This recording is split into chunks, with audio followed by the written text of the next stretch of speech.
Bonjour chers étudiantes, chers étudiants. Dans le cadre de notre cours du droit pénal général, on va bien sûr se pencher sur la deuxième partie de ce cours qui portera sur les éléments constitutifs de l'infraction.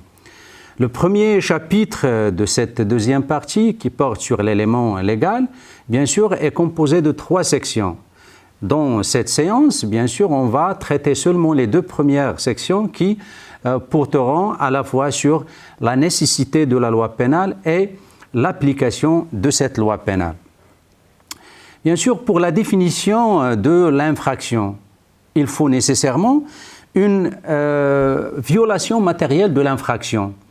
Mais cette violation matérielle ou purement mécanique ne suffit pas. Il est nécessaire pour asseoir définitivement sa configuration juridique que l'agent poursuivi pour sa non-conformité à la loi pénale, à l'ordre pénal, ait agi avec lucidité, c'est-à-dire avec volonté. L'infraction suppose donc la réunion de 3 éléments constitutifs, à savoir l'élément légal, c'est-à-dire un texte décrivant et réprimant l'acte interdit. Il y a l'élément matériel, c'est-à-dire une description de cet acte interdit, et l'élément moral relatif à l'état d'esprit de l'auteur de l'infraction, bien de l'auteur de cet acte interdit. Concernant l'élément légal, bien sûr, la place de cet élément parmi les éléments constitutifs de l'infraction est discutée. Le débat paraît résulter d'une confusion entre la notion de l'infraction et la commission de celle-ci, entre le contenant et le contenu. Le terme infraction désigne en effet autant l'existence d'une incrimination que la commission de l'acte incriminé. En effet, la loi, en tant qu'expression de la volonté générale, revêt en droit pénal une importance inégalée qui prend le visage du célèbre principe de la légalité criminelle, d'où la nécessité de la loi pénale. En effet, en confiant au juge, c'est-à-dire en confiant au législateur, le soin de déterminer les actes punissables et les peines applicables, ce principe constitue une garantie essentielle de la liberté individuelle. L'une des conséquences de l'application du principe de la légalité est que le citoyen soit protégé contre l'arbitraire du juge, car il peut connaître à l'avance ce qui est défendu et la peine à laquelle il s'expose en le faisant. Toutefois, il y a lieu de se poser la question sur l'étendue de l'application de ce principe de la légalité. En ce qui concerne la nécessité de la loi pénale, à l'origine, cette nécessité résultait, comme on l'a déjà précisé, de la crainte de l'arbitraire exprimé par Beccaria et l'exaltation de la volonté générale tenant à l'influence de Rousseau. Le principe de la légalité est souvent exprimé sous la forme d'un adage, c'est-à-dire cet adage selon lequel pas de crime, pas de peine sans loi, ce qui signifie que ce principe intéresse aussi bien les incriminations que les sanctions. Bien sûr, l'incrimination est la description du comportement incriminé. Le contenu du principe de la légalité découle de la nécessité de ne soumettre à la répression pénale que les faits qui réunissent les éléments précis que la loi a préalablement définis. Cette définition d'origine législative doit être trop précise, car il n'est pas conforme au principe légaliste, qu'il soit ambigu ou flou. Non seulement les termes employés ne doivent pas être flous, mais ils ne doivent pas être confus. Même une excessive précision, par exemple, peut altérer le sens d'un texte en masquant à la fois l'objectif recherché et les moyens qui doivent être mis en œuvre pour l'atteindre. Il peut, cependant, en fonction de certaines nécessités d'ordre technique, être conçu en termes généraux, à charge pour le juge, bien sûr, d'en adapter la teneur aux réalités sociales. L'essentiel est qu'un fait non prévu par la loi n'est pas de nature à donner lieu ni à une poursuite ni à une condamnation.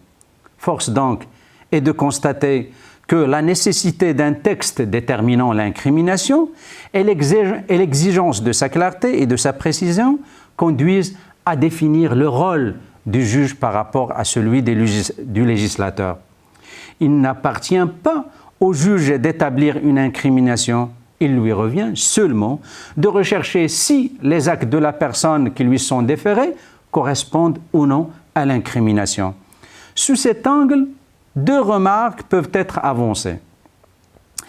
Il s'agit d'abord de l'élargissement présumé du champ d'application du droit pénal à travers surtout la flexibilité de certaines dispositions spéciales, ou bien, la flexibilité de certaines dispositions d'ordre général, souvent rencontrées dans les textes spéciaux et parfois même dans le code pénal. La deuxième remarque se rapporte à l'alinéa, ou bien aux dispositions de l'alinéa 11 de l'article 609 du Code pénal, ainsi qu'à certaines lois particulières qui reconnaissent aux décrets et aux arrêtés, bien sûr, le droit de préciser le contenu des éléments constitutifs des infractions qu'elles créent ou, bien sûr, les conditions spécifiques de l'application de ces règles. La conformité de ces techniques au principe de la légalité est douteuse, comme l'est également le respect du principe de la séparation du pouvoir. Quant à la légalité des sanctions, elle signifie qu'aucune peine ne peut être infligée s'il n'est pas expressément prévu et avec précision déterminée par la loi, dans sa nature et bien sûr dans sa mesure. Force est de constater que l'application de la sanction est bien contrôlée. Le juge n'est pas un simple distributeur automatique des peines légales. Le code pénal, ainsi que les lois pénales spéciales, fixent un maximum et un minimum aux sanctions qu'il édicte et accordent bien sûr une large faculté d'appréciation dans ce cadre au juge. Celui-ci peut choisir la sanction qui lui paraît adapté aux conditions de l'infraction et à la personnalité de son auteur. Bien plus que le jeu des excuses légales, des circonstances atténuantes et aggravantes font jouir le juge d'une liberté d'action particulièrement importante dans la mesure de la peine. Quant aux conséquences, bien sûr, de ce principe de la légalité, ainsi, encore une fois, d'après ce qu'on a évoqué, le principe de la légalité des incriminations et des sanctions conduit à définir le rôle du juge par rapport à celui du législateur. Comme on a déjà précisé, s'il appartient au législateur d'établir seul une infraction, le rôle du juge s'avère toutefois crucial. L'incrimination n'existe pas sans lui. D'abord, il en relève le sens profond en interpellant le texte qui le contient, c'est-à-dire il s'agit là de l'interprétation du texte. Ensuite, il lui revient de rechercher si les actes de la personne qui lui sont déférés correspondent à l'incrimination à travers la qualification des faits. Deux missions principales incombent donc au juge. D'abord, l'interprétation de la loi et la qualification des faits. Interpréter une loi consiste d'abord à en dégager le sens afin d'en déterminer le champ d'application. Le plus souvent, c'est à partir d'une lecture attentive du texte, de sa syntaxe et de sa ponctuation que les magistrats surmontent les difficultés de son application. En effet, comme le juge est tenu de juger sous peine de déni de justice, il lui appartient de résoudre la question qui lui est posée. Il y a deux cas, lorsque la loi est claire et lorsque la loi est obscure. Bien sûr, lorsque la loi est claire, le juge n'a plus véritablement à interpréter, mais seulement à appliquer. En raison du principe de l'interprétation restrictive du texte, le juge n'a pas le droit d'étendre la loi pénale à des cas que le législateur n'a pas visés. Toutefois, lorsque la loi pénale est obscure, et bien sûr se prête à plusieurs interprétations, le juge doit s'efforcer d'en pénétrer le sens véritable et d'en faire application en fonction de ce sens.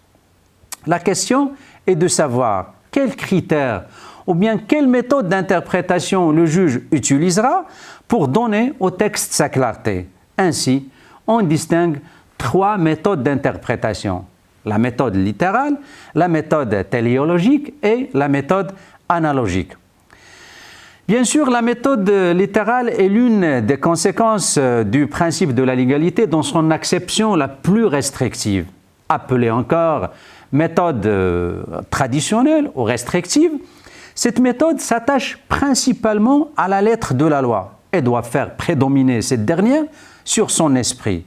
Dans ce cadre, le juge ne doit être que la bouche qui prononce la parole de la loi. Cette méthode d'interprétation trouve sa raison dans le contexte qui lui a donné naissance, une grande méfiance à l'égard des juges et de leur pouvoir arbitraire. La solution consistait à lier le juge au texte qu'il allait appliquer. La critique adressée à cette méthode vient du fait qu'il est stérilisante. L'interprétation littérale prive la norme de sa souplesse eu égard à l'évolution de son contexte ambiant. Quant à la méthode téléologique, bien sûr, cette méthode d'interprétation est fondée sur ce qu'on appelle la ratiologie, c'est-à-dire la volonté présumée ou déclarée du législateur. C'est-à-dire l'insuffisance de la lettre conduit à se faire prévaloir son esprit. Cette technique repose sur le but recherché par la loi. La démarche paraît justifiée. Comment dire le sens d'un texte sans s'interroger sur le résultat qui en est attendu? Toutefois, cette technique d'interprétation paraît dangereuse parce qu'il s'avère d'abord délicat de déterminer la volonté de l'auteur d'une norme. Il est rarement exprimé et vieillit plus rapidement que la norme elle-même. Le premier risque est donc celui de l'arbitraire du juge, qui peut avoir tendance à dissimuler sa propre volonté derrière celle attribuée au législateur. Quant à la méthode analogique, bien sûr, raisonner par analogie, c'est appliquer à une situation non envisagée par une loi une solution prévue par celle-ci dans un cas similaire. Or, cette méthode consiste à étendre l'application d'un texte à une situation différente de celle qu'il régit en raison de la similitude entre les deux. Là, il ne s'agit plus, semble-t-il, d'une interprétation, mais de dégager vraiment une règle nouvelle. Un pareil raisonnement est contraire au principe de la légalité. Le danger qu'il présente est que les juges répressifs fassent indirectement et sournoisement ce qui leur est interdit de faire franchement et directement. Au contraire, le juge ne peut pas substituer au législateur et sanctionner, grâce à l'interprétation d'un texte, un comportement qui ne correspond ni à la lettre ni à l'esprit de ce texte. Il ne doit pas compromettre par sa démarche les prévisibilités des textes qu'il a la charge d'appliquer. Généralement, en droit, le raisonnement par analogie connaît des défenseurs, car il permet au juge d'établir une égalité de traitement entre les personnes se trouvant dans des situations similaires, mais que le législateur n'a pas toutes envisagées. Or, le même raisonnement ne saurait être tenu en matière pénale, où la légalité importe plus que l'égalité. Toutefois, la condamnation du raisonnement par analogie n'a pas dépassé le stade des proclamations du principe, ce qui justifie sa survivance puisque de nombreux textes d'incrimination reposent sur des formules vagues ou incertaines. En tout état de cause, investi du pouvoir d'appliquer la loi, le juge doit vérifier si le texte pénal est applicable aux faits de l'espèce. C'est l'opération de qualification. Bien sûr, la qualification est le nerf du raisonnement judiciaire. C'est l'opération intellectuelle par laquelle le juge confronte une situation concrète aux prévisions abstraites de la loi. En effet, le juge ne peut pas poursuivre, juger et condamner quelqu'un qu'à la condition que l'attitude en cause soit prévue et punie par la loi pénale. Le processus pénal est donc subordonné au fait d'avoir rattaché le fait recherché à un texte d'incrimination et de lui avoir donné le nom d'infraction pénale. La qualification pénale est donc l'acte le plus important de toute la poursuite pénale. Il est le premier acte obligatoire pour toute autorité informée ou saisie d'un fait qui paraît être une infraction pénale. On parle dès lors des instances de qualification. Il s'agit surtout de résoudre les conflits de qualification. Quant aux instances de qualification, elles sont nombreuses. D'abord, il y a le procureur du roi. En vertu de sa qualité d'agent principal du procès pénal, il qualifie le ou les faits qu'il défère aux juridictions répressives et aux juges, aux magistrats instructeurs au moyen de son réquisitoire afin d'informer. Dès ce stade, il y a un premier filtrage dont le rôle est précisément d'attribuer une base légale aux poursuites. Ensuite, il y a la partie civile. Si la poursuite est déclenchée à l'initiative de la victime, celle-ci, bien sûr, procède à la qualification des faits dans sa plainte avec constitution de la partie civile ou sa citation directe devant une juridiction de jugement. Encore, il y a le juge d'instruction. Son pouvoir de qualification vient du fait qu'il est saisi in rem, c'est-à-dire qu'il est chargé d'instruire sur un fait matériel qui lui a été déféré par le parquet.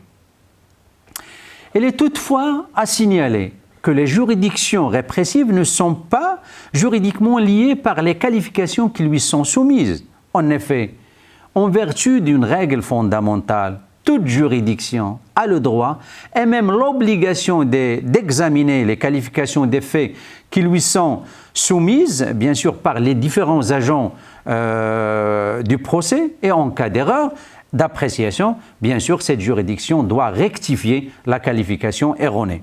Ainsi, les juridictions de jugement ne peuvent juger ou bien ne peuvent statuer que sur les faits qui lui sont soumis et seulement à l'égard des personnes nommément désignées. Généralement, autour de la qualification gravitent aussi un certain nombre de problèmes. Parce que certaines situations de fait relèvent a priori de plusieurs qualifications pénales, ce qui pose des difficultés de qualification.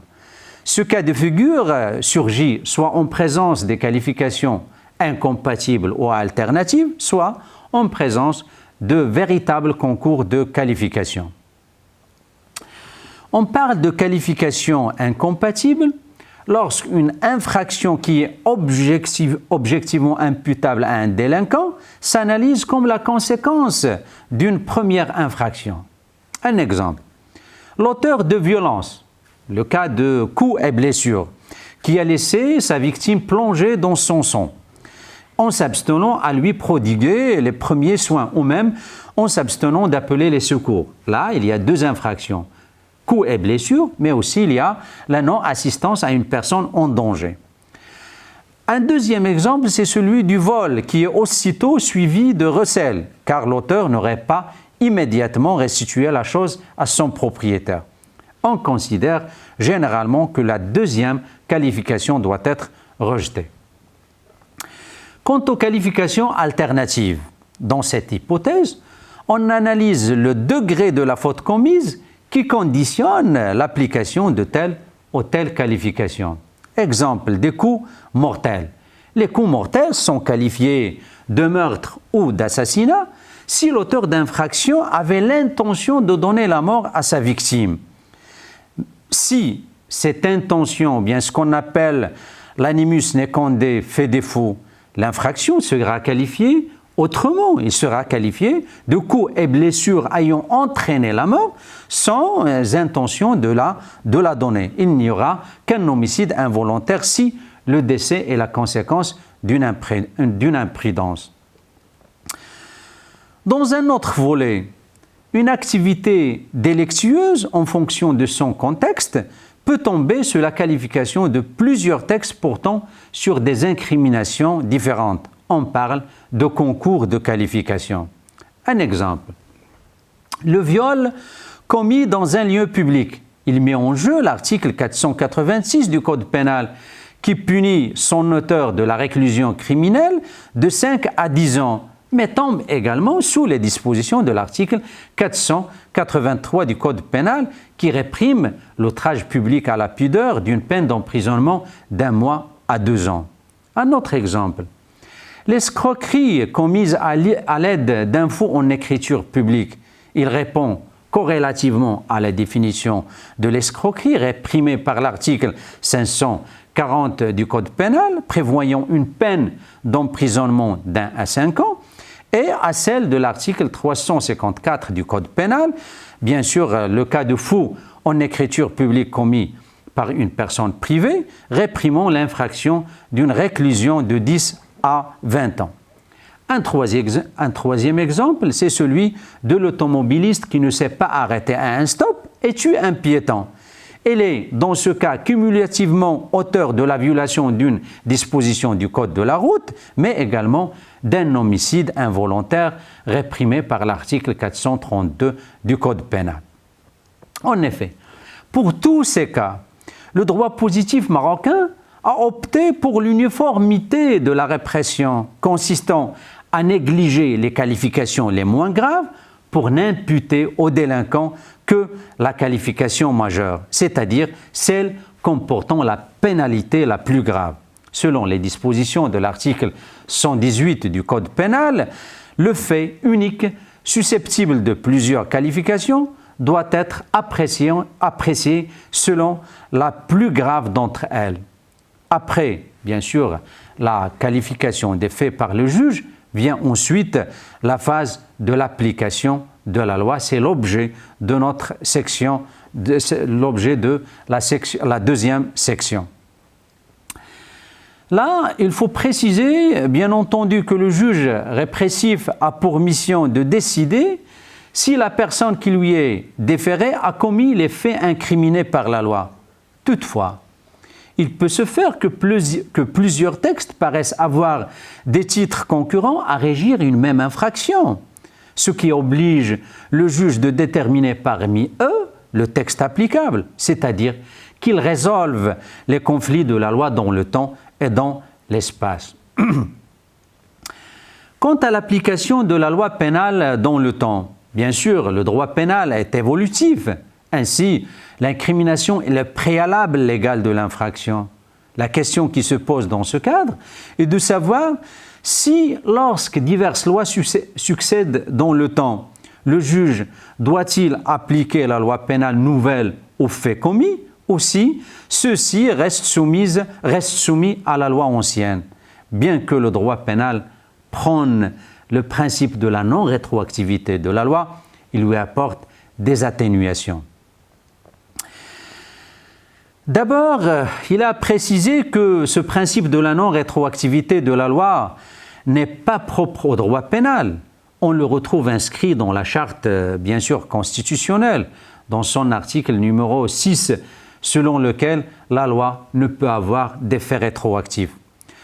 En raison des conséquences extrêmement lourdes attachées habituellement aux prescriptions légales, ce principe de non-rétroactivité de la loi pénale jaillit encore avec plus de force et d'exigence et encore avec plus de clarté. L'article 4 de la loi pénale dispose que nul ne peut être condamné pour un fait qui, selon la loi en vigueur au moment où il a été commis, ne constituait pas une infraction. Ainsi, le principe de la non-rétroactivité de la loi est en matière pénale inhérent au principe de la légalité. L'analyse juridique de l'infraction doit rester figée dans le temps selon les termes de la loi ancienne. L'article 8 de la Déclaration universelle des droits de l'homme et du citoyen du 26 août 1789 dispose dans ce sens que la loi ne doit établir que les peines strictement et évidemment nécessaires et nul ne peut être puni qu'en vertu d'une loi établie et promulguée antérieurement au délit et légalement appliquée. Force donc est d'admettre que l'infraction soit reprochée à son auteur, car elle a sciemment eu le comportement envisagé par le texte d'incrimination et la répression paraît alors légitime puisque la loi a déjà prévenu l'agent avant de le punir. Ce principe de non-rétroactivité reçoit en droit marocain des atténuations identiques à celles qui accompagnent sa mise en œuvre par la majorité des systèmes juridiques comparés. Ces atténuations sont relatives aussi bien à la rétroactivité de la loi nouvelle plus douce qu'à l'application immédiate des règles pénales de forme. Quant à la rétroactivité de la loi nouvelle plus douce, il est, au même titre que le principe de la légalité, une règle générale du droit pénal. Il signifie qu'une loi nouvelle modifiant dans le sens de l'indulgence les éléments constitutifs de l'infraction ou la peine encourue doit être appliquée non seulement aux faits postérieurs à son entrée en vigueur, mais également aux faits antérieurs dès lors qu'ils n'ont pas été définitivement jugés. L'article 6 du Code pénal marocain dispose que lorsque plusieurs lois ont été en vigueur entre le moment où l'infraction a été commise et le jugement définitif, la loi, dont les dispositions les moins rigoureuses, doit recevoir application. Devant le silence du législateur, la jurisprudence et la doctrine estiment que sont moins rigoureuses les dispositions qui font disparaître une circonstance aggravante ou admettent une excuse absolutoire ou atténuante ou correctionnalisent un délit. Mais il existe des hypothèses où les dispositions nouvelles contiennent des ambiguïtés qui justifient l'hésitation. Dans ce cas, la comparaison entre deux peines de même nature s'effectue selon, bien sûr, la base de leur place respective dans l'échelle des peines et de leur maximum et minimum, selon les dispositions des articles 16, 17 et 18 du Code pénal. En cas de modification de ces deux limites, seul le maximum est pris en considération. Sur un autre plan, l'article 8 du Code pénal énonce dans son deuxième alinéa que les mesures de sûreté applicables sont celles édictées par la loi en vigueur au moment du jugement de l'infraction. Il en résulte que si, après la commission de l'infraction et avant la clôture de la procédure de jugement, une loi nouvelle édicte une nouvelle mesure de sûreté, celle-ci devient applicable même si elle paraît plus sévère que l'ancienne.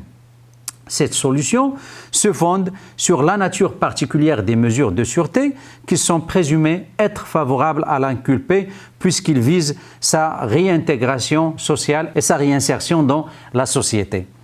Quant à l'application immédiate des lois nouvelles de forme, bien sûr, à la différence des lois nouvelles de fond qui s'appliquent uniquement aux infractions à venir, les lois nouvelles de forme sont immédiatement applicables, peu importe leur contenu, peu importe qu'ils aient été édictés afin de faciliter la répression ou de renforcer les droits de la défense. Ils s'appliquent donc à toutes les infractions qui n'ont pas encore fait l'objet d'une condamnation passée en force de la chose jugée irrévocable au moment de leur entrée en vigueur. On prétend alors que les lois de forme ne sont pas prises en compte par l'agent avant l'infraction, de sorte que ces prévisions ne sont pas bouleversées par la modification de telle loi. L'avertissement attribué à la loi pénale ne concernait que l'application du droit pénal de fond. Bien sûr, quant à l'application de la loi pénale dans l'espace, on va bien sûr la réserver, faute de temps, à la séance prochaine. Merci pour votre attention.